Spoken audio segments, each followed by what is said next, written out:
SK News 24, सच का सामना जोश के साथ।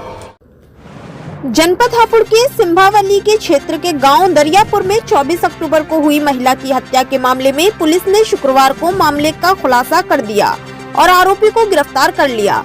आरोपी मृतका के साथ शारीरिक संबंध बनाना चाहता था। ऐसे में वो जबरदस्ती दुष्कर्म करने का प्रयास करने लगा, जिसका विरोध करने पर हत्या कर दी।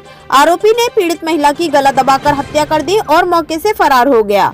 आरोपी को घुड़लिया अंडरपास के पास गिरफ्तार कर जेल भेज दिया गया है। पुलिस ने आरोपी के कब्जे से खून से सने हुए कपड़े बरामद किए हैं। गिरफ्तार किया गया आरोपी सोनू उर्फ नयादर पुत्र जयपाल उर्फ बिज्जे निवासी गांव दरियापुर थाना संभावली जनपद हापुड़ है, जिसके कब्जे से लोहे की दरांती भी बरामद की गई है। ज्ञात हो कि गुरुवार को मेनका पत्नी सुरेंद्र का शव गांव में ही गुरुवार को खेतों में पड़ा मिला था।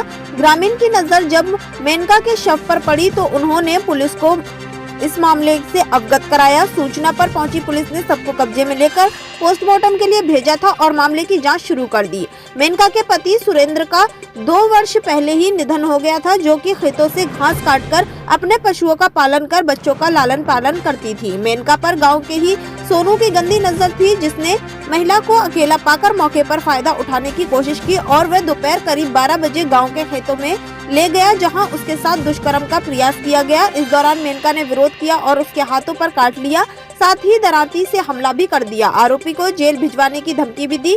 इसके बाद आरोपी आग बबूला हो गया और जेल जाने के नाम से डरकर आरोपी ने मेनका के पेट पर दरांती से हमला किया और गला दबाकर उसकी हत्या कर दी। पुलिस ने मामले में कार्यवाही करते हुए आरोपी सोनू को गिरफ्तार कर लिया, जिसके कब्जे से पुलिस ने घटना से इस्तेमाल हुए लोहे की दरांती अभियुक्त द्वारा अपने ही कपड़े, जिन पर खून की निशानी थी, बरामद किया।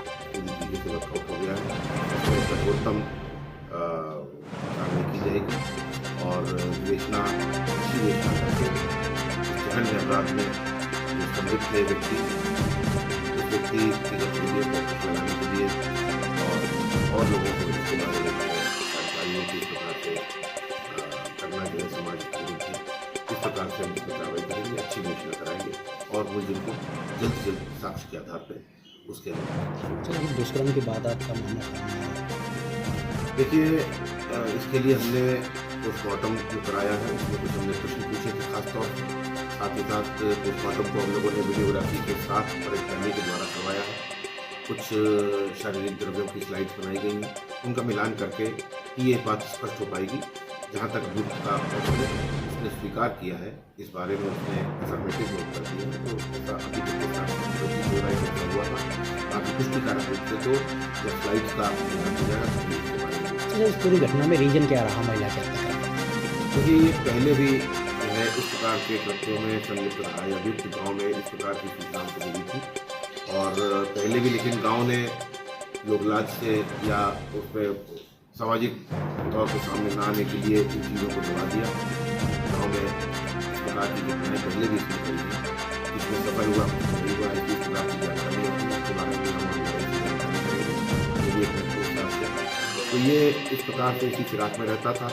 ये महिला चूँकि उनके पति का देहांत हो चुका था, ये कमज़ोर आर्थिक इनकी भूमि थी, तो ये उनको इस प्रकार से मिसयूज़ करना चाहता था। उसने मिसयूज़ करने का प्रयास किया और उसके बाद जब उसको शक हुआ और जब उसको लगा कि ये बात सामने आ जाएगी तो उसने घटना को अंजाम दिया है और महिला की परिस्थिति का लाभ उठा करके ये उसने घटना के साथ करना चाहा।